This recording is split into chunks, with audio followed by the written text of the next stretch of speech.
দর্শক বন্ধুরা, welcome back to my YouTube channel. বন্ধুরা, আমার ইউটিউব চ্যানেলে আপনাদের সকলকে স্বাগত জানাই। তো চলুন বিভিন্ন স্বনামধন্য পত্র পত্রিকায় প্রকাশিত কয়েকটি বিশেষ খবর দেখে নেওয়া যাক।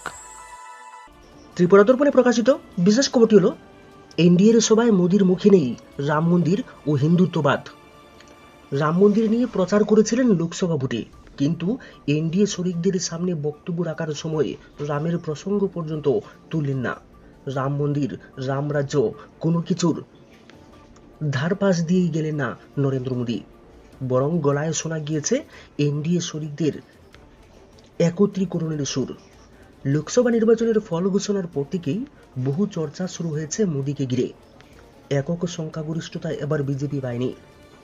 এনডিএ শরিকদের উপরে এখন নির্ভর করতে হয়েছে নরেন্দ্র মোদীর, অমিত শাহদের।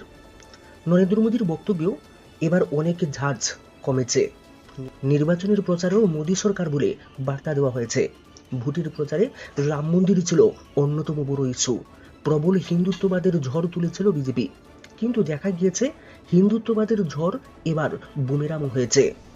খুদ উত্তরপ্রদেশেই নরেন্দ্র মোদী, অমিত শাহ ব্যর্থ হয়েছেন। বিপুল পরিমাণ আসন হারিয়েছে বিজেপি। মাত্র 1.5 লক্ষ ভোটে প্রধানমন্ত্রী নরেন্দ্র মোদীকে বারাণসী থেকে জিততে হয়েছে। একক সংখ্যাগরিষ্ঠতা পাওয়া সম্ভব হয়নি। ইসবার 400 পার এই স্লোগানও এখন অতীত হয়ে গিয়েছে। মোদী সরকার এবার আর তৈরি হলো না, বরং শরিকদের গুরুত্ব দিয়ে তৈরি হচ্ছে। এনডিএ জোটের নেতা নরেন্দ্র মোদী শুক্রবার সর্বসম্মতিক্রমে সিদ্ধান্ত নেওয়া হয়েছে। একক সংখ্যাগরিষ্ঠতা পাওয়া সম্ভব হয়নি। নরেন্দ্র মোদী ভোটে জেতার পর শরিকদের সামনে এই প্রথম বক্তব্য রাখলেন। আশ্চর্যজনকভাবে দীর্ঘ বক্তৃতায় হিন্দুত্ববাদের কথা উঠে এলো না রাম মন্দির প্রসঙ্গ। রামরাজ্য করার সংকল্প বিজেপি নিয়েছিল, তার থেকে কি তাহলে আপাতত সরে এসেছেন নরেন্দ্র মোদী?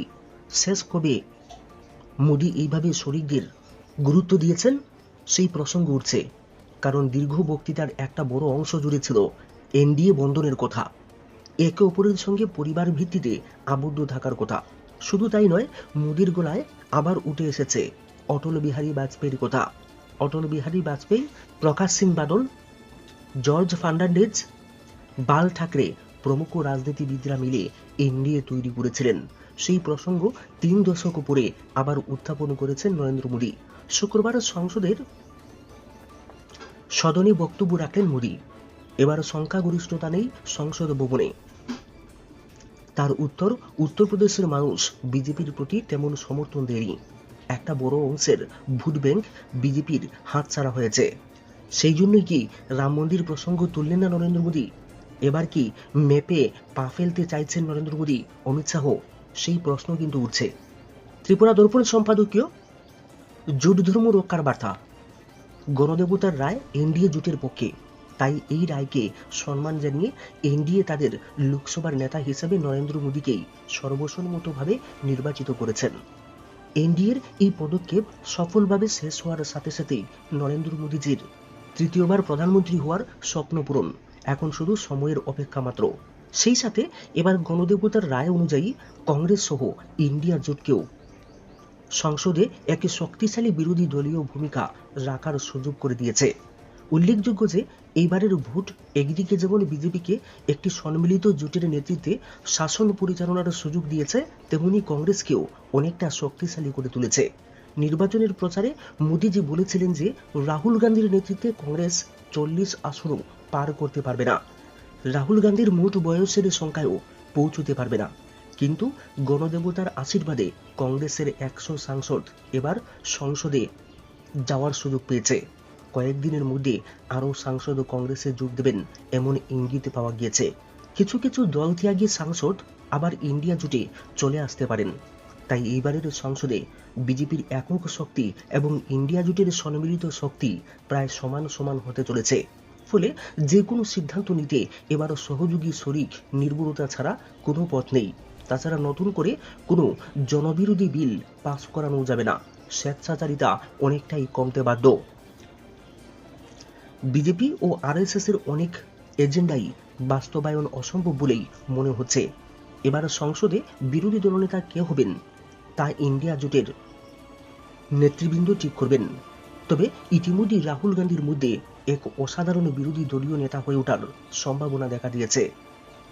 সরকার গঠনের আগেই তিনি যেসব বিষয়ে তুলে ধরে মোদিজি ও অমিত শাহকে টার্গেট করতে শুরু করেছেন তা যে আগামী দিনে সংসদে ঝড় তুলতে পারে, এমনটাই মনে করছেন রাজনৈতিক বিশ্লেষকরা। সংসদে শক্তিশালী বিরোধী দল থাকা খুবই প্রয়োজন, এতে সরকারের দিশা ঠিক থাকে। বিগত 10 বছর বিরোধী দল অনেকটা দুর্বল ছিল, এমনকি বিরোধী রাজনৈতিক দলগুলোর মধ্যে কোনো সমন্বয় ছিল না। ফলে বিরোধী রাজনৈতিক দলগুলো যে শাসন ক্ষমতায় আসতে পারে এমন ধারণাই তৈরি হতে অনেক সময় লাগে।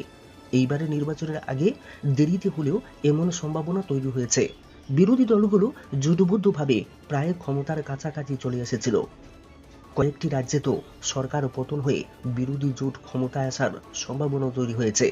উত্তরপ্রদেশে ইন্ডিয়া জোটের বড় জয় হয়েছে এবং সমাজবাদী পার্টির বড় সাফল্য ও কংগ্রেসের উত্থান কিন্তু খুবই তাৎপর্যপূর্ণ। আগামী দিনে ইন্ডিয়া জোটের জন্য একটি ভালো সংকেত বলে মনে করা হচ্ছে। গণতন্ত্রের বিরোধী দলের ভূমিকা যদি সঠিক না হয় তাহলে দেশের জনগণের আশা আকাঙ্ক্ষা পূরণে অনেক বিলম্ব হতে পারে। সেই সাথে দুর্বল বিরোধী দল হলে শাসকের হেনস্থা চলে বিরোধী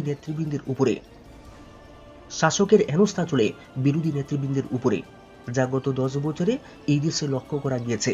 কিন্তু এবার বেশিরভাগ আঞ্চলিক দলগুলো এবং কংগ্রেস ঐক্যবদ্ধ হয়ে একটা শক্তিশালী বিরোধী জোটের যে অবস্থান সংসদে করতে চলেছেন তা কিন্তু দেশের জনগণের কল্যাণে অনেক ভালো ভূমিকা রাখতে সক্ষম হতে পারে। এই জন্য এই জোটকে দুর্বল করে যদি নেতারা বিশেষ কোনো কিছু পাওয়ার আশায় এদিক ওদিক দৌড়ঝাঁপ শুরু করে দেন তাহলে কোনো আশাই পূর্ণ হবে না, বরং তাদের উপরেই নিপীড়নের আবার সুযোগ সৃষ্টি হতে পারে। তাই বিরোধী দল নয়, জোটকেই জোটবদ্ধভাবে লড়াই চালিয়ে যেতে হবে। সংসদের ভেতরে এবং বাইরে যেসব বিষয়গুলোকে সামনে রেখে বিরোধী দলগুলো জোটবদ্ধভাবে নির্বাচনী লড়াইয়ে অবতীর্ণ হয়েছিলেন সেই সব বিষয়কে সামনে রেখেই সংসদে এবং সংসদের বাইরে ধারাবাহিক তীব্র লড়াই আন্দোলনের মাধ্যমে দাবি আদায় করার চেষ্টা চালিয়ে যেতে হবে। এতে সফল না হওয়া পর্যন্ত লড়াই চালিয়ে গেলে অবশ্যই জনমনে আরও ব্যাপকভাবে স্থান করে নিতে সক্ষম হবে বিরোধী জোট। এনডিএ সরকার গঠন করতে সক্ষম হলেও বিজেপি আরএসএস এর এজেন্ডার সাথে বিজেপির সহযোগী এনডিএর অন্যান্য দলের অনেকের রাজনৈতিক এজেন্ডার মধ্যে বিস্তর ফারাক ও সংঘাত রয়েছে। এদের অনেক এজেন্ডাই ইন্ডিয়া জোটের সাথে সঙ্গতিপূর্ণ। সুতরাং ইন্ডিয়া জোট তাদের এজেন্ডা রূপায়ণে সরকারকে বাধ্য করতে পারবে তীব্র গণ আন্দোলনের মাধ্যমে। বিগত 10 বছর যেভাবে দেশে সরকার ও সরকার পক্ষের নেতৃবৃন্দকে সংবিধানের প্রস্তাবনা অনুযায়ী সমাজতান্ত্রিক, ধর্মনিরপেক্ষ, গণতান্ত্রিক, সাধারণতন্ত্রের বিরোধী অবস্থান নিয়ে শুধু হিন্দু মুসলিম বলে একটা বিভাজন সৃষ্টির চেষ্টা করা হয়েছে তা কিন্তু জনগণ মানেননি। এমনকি ধর্মীয় ভাবাবেগের মাধ্যমে ভোট এবার হয়নি। উত্তরপ্রদেশে অযোধ্যায় বিজেপির হারি এই বিষয়টি চোখে আঙ্গুল দিয়ে দেখিয়ে দিয়েছে। গোটা উত্তরপ্রদেশে কোনো রামলহর নেই। রুটি রুচি মূল্যবৃদ্ধির প্রশ্নে জনগণের উপরে চাপ ও সংবিধান বিরোধী পদক্ষেপগুলোই বেশি নির্বাচনে প্রভাব ফেলেছে। উত্তরপ্রদেশের মুখ্যমন্ত্রী যোগী আদিত্যনাথ দেরিতে হলেও তা বুঝতে পেরেছেন বলে মনে হচ্ছে। তাই তিনি পদত্যাগ না করে এই ভুলগুলো শুধরাতে চেষ্টা শুরু করে দিয়েছেন। ইতিমধ্যে তিনি সব দপ্তরের মন্ত্রীকে নির্দেশ দিয়েছেন দ্রুত প্রতিটি দপ্তরের শূন্যপদ পূরণের চেষ্টা করার জন্য। মহারাষ্ট্র দলভাঙ্গার খেলার ফল কিন্তু ভালো নয়। আগামী বিধানসভার কথা ভেবে দল ছেড়ে যাওয়া অনেকেই আবার উদ্ধব ঠাকরের এবং শারদ পাওয়ারের দলে ফিরে আসার কথা ভাবছেন বলে সংবাদ। অর্থাৎ মোদিজি সরকার গড়লেও অনেকগুলো সমস্যার মোকাবেলা করতে হবে। বিগত 10 বছরের উল্লেখ করার মতো কোনো সাফল্য নেই। সরকার গঠন করার মতো আসনেও এককভাবে জয়লাভ করা সম্ভব হয়নি বিজেপিকে। জোটবদ্ধভাবে অবশ্যই প্রয়োজনীয় সংখ্যক আসনে জয়লাভ সম্ভব হয়েছে। তাই বিগত 10 বছরের ধারায় চলা মোদিজির পক্ষে অসম্ভব বলেই মনে হয়। জোটের অনেকেই এদিক ওদিক পা বাড়িয়ে রেখেছেন। তাই শাসক দল বিজেপির নেতৃত্বকে জোট ধর্ম বজায় রেখে কর্মসূচি রূপায়ণ ও শাসন ব্যবস্থা চালু রাখতে হবে এবং জোট সঙ্গীদের দাবিকে মর্যাদা দিয়েই চলতে হবে। এটি একটি কঠিন পথ। অনেক পুরনো এজেন্ডাকে বাদ দিয়ে নতুন ভাবনায় দেশ চালাতে হবে। দেশের বেকার শিক্ষিত যুবকদের স্থায়ী কর্মসংস্থান, দ্রব্যমূল্য বৃদ্ধি রোধ করা এবং গ্রামীণ অদক্ষ শ্রমজীবী অংশের কর্মসংস্থানের উপরে জোর দিয়ে কৃষকদের প্রতি আরও সহানুভূতিশীল হতে পারলে 5 বছর সরকার নির্বিঘ্নে চালানো অসম্ভব কিছু নয়।